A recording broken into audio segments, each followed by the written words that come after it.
So the next presentation, most of the morning was around our experiences in mining, and there's still going to be other sessions on mining, but as I said in my introduction, Landfolio is used well beyond the mining sector, and one of our initial forays into state land management was with the Victorian government in Australia, and they've been using our solutions for a while now, and we've recently done a new phase with them. Carolyn and various people from our team have been very actively involved in that project, and I'm going to hand over to Carolyn now to introduce us and take us through that project. Thanks, Carolyn. Thanks, Bill. Right, so as Bill mentioned, my presentation today is titled DELP's Crown Land Management System, Land Manager Kiosk and Land Use Activity Portal. So just to start, a bit of a project overview. The client for this project was the Department of Environment, Land, Water and Planning, shortened to DELP, and they very recently changed to the Department of Energy, Environment and Climate Action, so it's the same department. And this is for the state of Victoria in Australia. The original Landfolio project was called the Crown Land Information System, and Landfolio was implemented and is now being used to manage more than 800 million hectares of public land for a range of uses, including recreational, cultural, forestry, conservation and government services. We went live with Landfolio in 2019, and currently there are about 700 users of the Landfolio back office from the DELP offices across the state of Australia. State Victoria in Australia. Just a few slides to show you what Landfolio is managing. We've got about 115,000 Crown parcels, and for these we have an integration with the Victorian online title system called VOTS and VicMap, which pulls the parcel information into Landfolio. There are about 12,500 reserves. Reserves are pieces of state-owned land which are reserved for specific purposes, so reserved for a national park or recreational area, a school, a hospital, roads, etc. There are about 50,000 tenure, so these are licenses, leases, consents of different types, so commercial, for grazing, for apiaries, which are beehives, water frontages, community pipelines, transmission lines, etc. Landfolio is also managing the rental payments for these tenure, and there are about 13,500 per year payments. So Landfolio calculates these rental amounts. They're quite complicated payments, but we're doing that, and manages other invoice details. And then there's an integration with the department's Oracle financial system where the invoices are issued from. And Landfolio is also managing the processes around sales and acquisition of Crown land, inquiries about land, issues and observations on the Crown land. And then lastly, there future act activities and land use activities, which I'll touch on a bit later. One other thing the Landfolio is managing is land managers. So we have about 1,500 land managers, and most of these are called committees of management. So they're local committees in a town, maybe to manage a scout hall, let's say. And these land managers manage some of the land on behalf of DELP, behalf of the department. So in Landfolio, we manage committee appointments, the members of these committees and other committee affairs.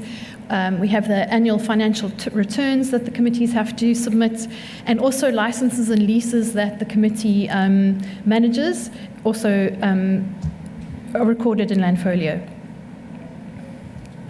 So as part of this initial project, the clients wanted to have a kiosk which would allow these land managers to access information and interact with the department. So we implemented this. Nick mentioned this earlier.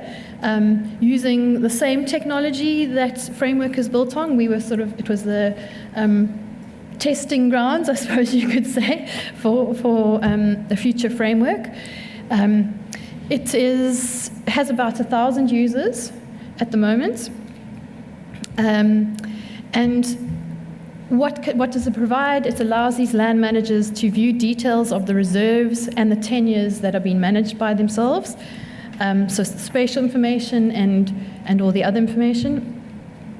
They can manage tenure inquiries, applications, renewals, and expiries. So if someone on their land, a public person, comes to them and wants to apply for a license, let's say to run a coffee shop or something, they can manage that through this kiosk as well. And then very importantly, the kiosk also provides a platform for them to submit their annual financial return. So this is where they submit all the actual dollar numbers, dollar values. It's done through the kiosk. So the kiosk has been in use for a few years now, and it is going very well. And then the last one, they can view there's other obligations the committees have, which they can also view and submit through the kiosk. So the kiosk has been going for a while now, and last year the department, DELP, approached Trimble to embark on a new project. It's called the Land Use Activity Portal. And a bit of context for this. Land use activity agreements, called LUAs, under the Victorian Traditional Owners Settlement Act of 2010, provide a range of rights to traditional owners for activities which are proposed on Crown or public land. These land use activities are categorized in one of four types: routine, advisory, negotiation, and agreement activities. And these activities include the issuing of leases, licenses, permits, and other authorities over the Crown land, development of management plans, the making or revoking of reserves over Crown land, for example, the creation of a new national park, and physical activities on the Crown land, such as public works, clearing of vegetation, earthworks, planned burning, and stuff like that. So many of these land use activities within a LUA area cannot proceed until the traditional owner group has assessed and agreed to these activities. So, and this next image just shows you that's the state of Victoria. In the middle, there's two existing traditional owner groups, which the state has a LUA agreement with, and on either side, there's two additional traditional owner groups where the agreements are still under negotiation, and they're expected to come into force at the end of the year. So, as you can see, a large portion of the state is covered by these agreements with the traditional owners. So, what were the drivers of the change for this new LUA portal? The state acknowledged that they were not providing traditional owners with access to public information, land information. There was a lack of visibility and transparency on land use activity classifications. There was no single source of truth for notifications that were sent to traditional owners, and a lack of access to detailed information on activity categorization. So the recent Landfolio and Land Manager kiosk, really the projects that DELP provided the foundations for the portal. So we had the building blocks, we could see that the technology worked and it was successful. Also the increase from the two LUA agreements that there are at the moment to 4 or 5 in the next few years. There was also an audit done on the Jajawurung land use activity agreement, and a key finding from that audit was that they recommended providing a portal. There was also feedback from the traditional owners themselves to say they would like a portal to access the information. And then some recommendations from a first principles review to say they should increase the notifications to the traditional owners. And then lastly, I think DELP recognized that their own systems and processes were not suited to increase for the increase in both the land use activities over the next few years and the land use activities that would be covered by these agreements. So we started on this project last year. In the Landfolio back office, we now record, they were recording them before, but we've had to adjust things slightly and edit the workflows and that. But land use activities are being recorded in Landfolio with their locations, and they have actions and workflows. We haven't done it yet, but we will be configuring email notifications to go out to the traditional owners at various steps along this process. And at the moment, there is approval being obtained from the traditional owners, but it's all a manual process, and the DELP users capture this information in the back office. So at the moment, these processes are happening, but it's back office. So the Lua portal is based on the framework technology.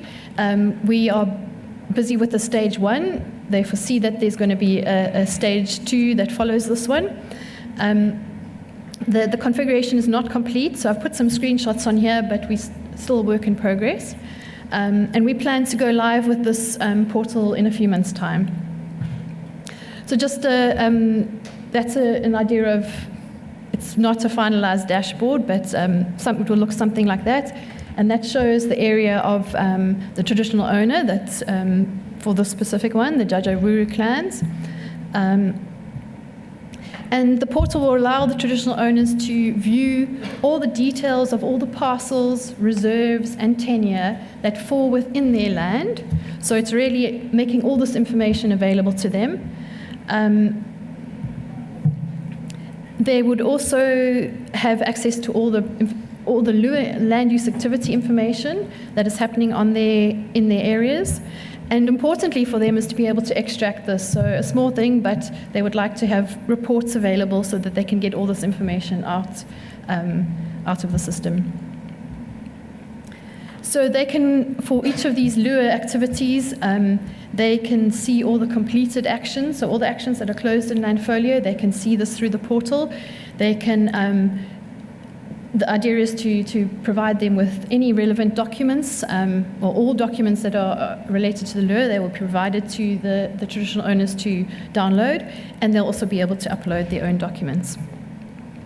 And then, most importantly, I suppose in this process is for one of the steps in the workflows is for them, the traditional owner, to accept or reject this land use activity that is proposed on their land. And there's one or two actions where they need to provide information and feedback, and this is one where they accept or reject that Lua, that activity. And that's where I'm going to end it. Any questions?